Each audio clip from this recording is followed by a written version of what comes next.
Hello guys नमस्ते welcome मेरो साथीहरूलाई फेरि मेरो भ्लगमा। आज म यता बाघमारा भन्ने ठाउँमा आएको होइन।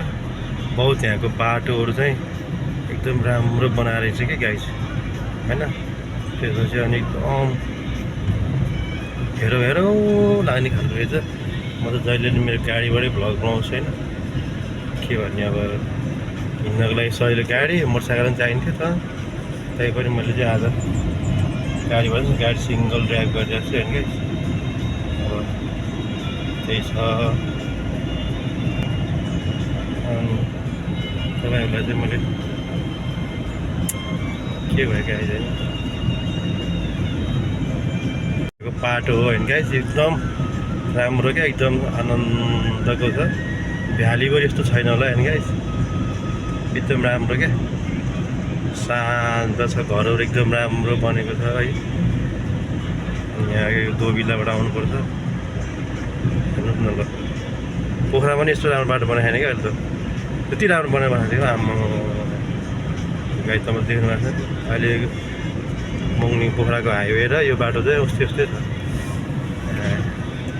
शान्त वातावरण, यहाँको रहन सहनहरू हेर्नु गाई छैन।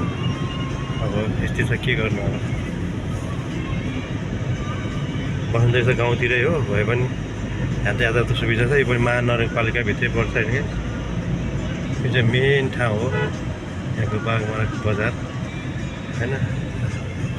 सब हाम्रो पोखरा पुग्नुलाई चाहिँ म पोखराको बाटो चाहिँ तयार गर्दैछु होइन। हेर्नु न घरहरू कस्तो राम्रो बनाएको छ क्या, मौसम सफा छ है। यो के गर्नु होइन, कामको सिलसिलामा आयो। यहाँ एउटा गाडी जति बोर्डिङ स्कुलमा चाहिँ एउटा काम थियो अफिसको आयो। अब म्याडमहरूले पर्सि वहीँ पुगै आउँछु भन्नुभयो, त्यही भएर म फर्किँदै के गाडी तपाईँहरूलाई चाहिँ यो ठाउँमा पनि देखाइदिएको। हेर्नुहोस् कस्तो आनन्द छ क्या है। यो घरहरू, वन जङ्गलहरू होइन क्या,